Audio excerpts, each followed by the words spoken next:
How does a woman vanish from her home in broad daylight without a trace? No signs of struggle, no forced entry, no cries for help, just silence. What happened to Ada Haradine on that quiet spring afternoon in 1985? One moment she was preparing for the rest of her day. The next, she was gone. Her purse, her car, her daily routine, all left behind. Her 9-year-old son came home, expecting his mother to greet him, as she always did. Instead, he found only emptiness. Was it a random act of violence? A planned abduction? Did someone she knew come to her door with deadly intentions? And what about the strange sound she and her niece heard just hours before? An unexplained thud that still haunts investigators decades later. Could have been the moment everything changed.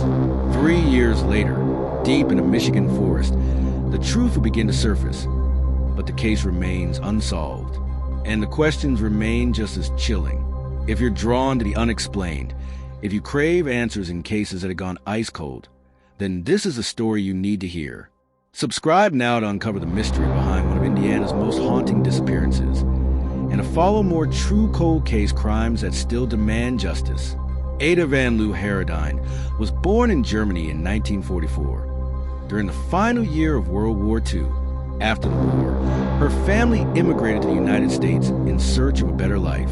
As a young woman, Ada found work at a lodge, where she met Carl Edwin Ed Haradine Jr., a charming and driven businessman. Their connection was instant, and in 1965, they married. Together, Ada and Ed built a life rooted in faith, family, and community.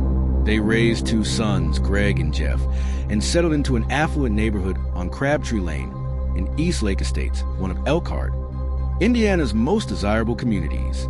Ed became the president of Carlton Manufacturing Incorporated, a successful business specializing in upholstered furniture. Ada, deeply religious and soft-spoken, worked as a teacher's aide at St. Thomas the Apostle Catholic School, where she was beloved by students and colleagues alike. By all accounts, Ada was a devoted wife and mother, a woman who quietly supported her family and community with grace and humility. On the morning of May 8, 1985, Ada had originally planned to visit a friend in Fort Wayne, but changed her schedule so she could attend a special Mother's Day Mass at her son Jeff's school. After the Mass, she saw Jeff off to class and then returned home. That day, her niece Susan was in town for job interviews and stopped by the Haradine residence. Ada and Susan later joined Ada's close friend Judy for a luncheon at the Elkhart YMCA. Returning home around 1:30 p.m., Judy left shortly afterward. As Ada and Susan chatted, a sudden and unfamiliar sound interrupted their conversation. Susan would later describe it as a loud thud, distinct and alarming enough to prompt both women to search the house and yard. They found nothing out of place.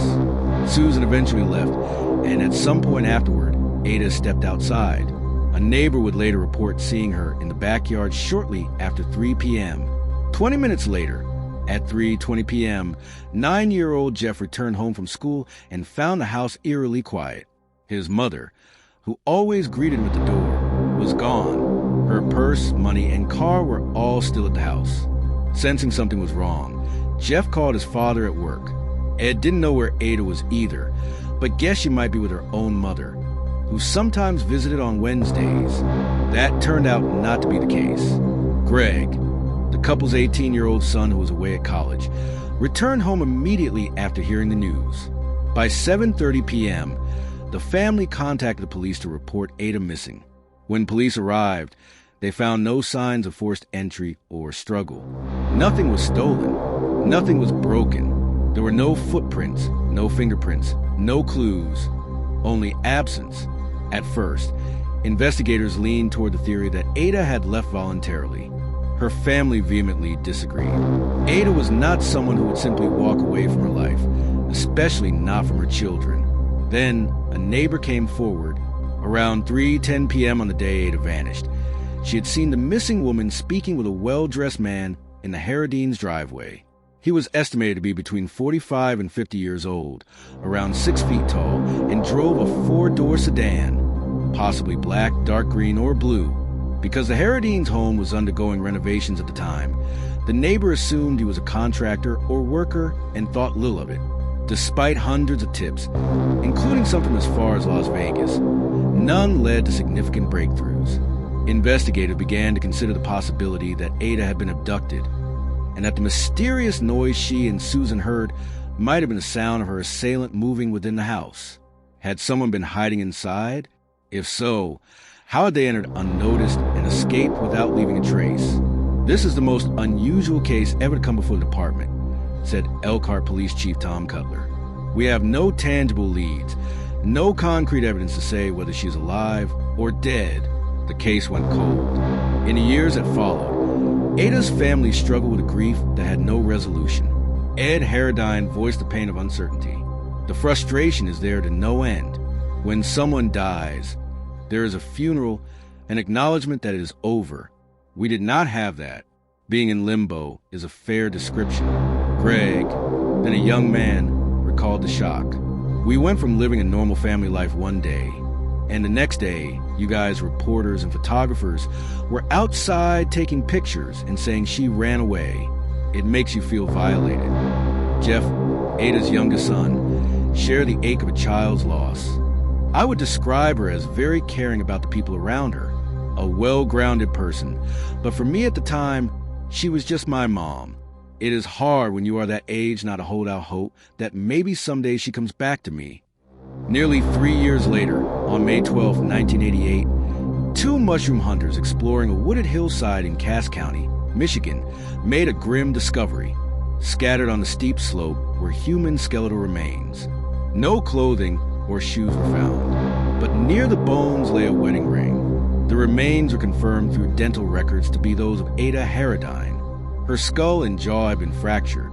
A forensic pathologist concluded she had died from blunt force trauma, likely murdered not long after she disappeared. The location was about 20 miles from her home. Large rocks found nearby were believed to be potential murder weapons, though that was never confirmed.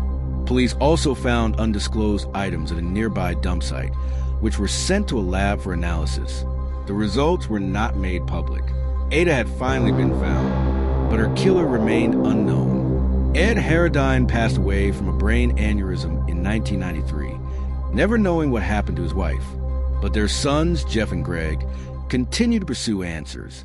In 2013, nearly 3 decades after Ada's disappearance, a multi-agency team comprised of the Elkhart City Police Department, Indiana State Police, Elkhart County Prosecutor's Office, and Cass County Sheriff's Department reopened an investigation. They hope modern forensic techniques might uncover new DNA evidence from the physical items still in evidence. However, as of this writing, the results of those tests have not been released to the public. Dave Gizzi, an investigator with the Elkhart County Prosecutor's Office, described the enduring mystery. The only thing strange at the home was that there was nothing strange. He believed the noise Ada and Susan heard was crucial. The niece described the sound as something strange, just out of the ordinary.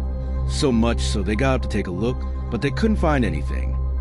Gizzi also believes a murderer may have been familiar with the wooded area where Ada's body was discovered.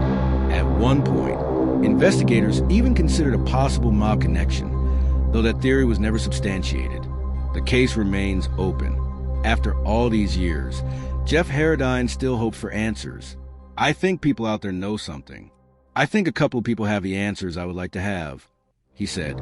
What do I want out of it? I think we want the next level of closure. If that is possible, we would like to know a little bit more about what happened.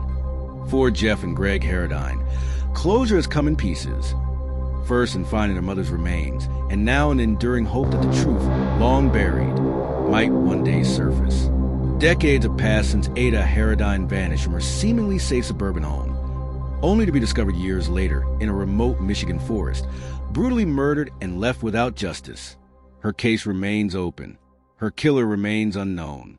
Was a stranger passing through, or someone much closer than anyone dared to imagine? What secrets still lie buried in the silence of that house, or in the minds of those who never came forward? Someone out there knows the truth.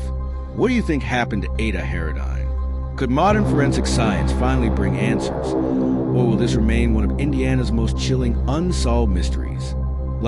Comment with your theories, and share this story with fellow true crime fans. Don't forget to subscribe for more real-life cold cases, that still cry out for justice. The next case might be even closer than you think.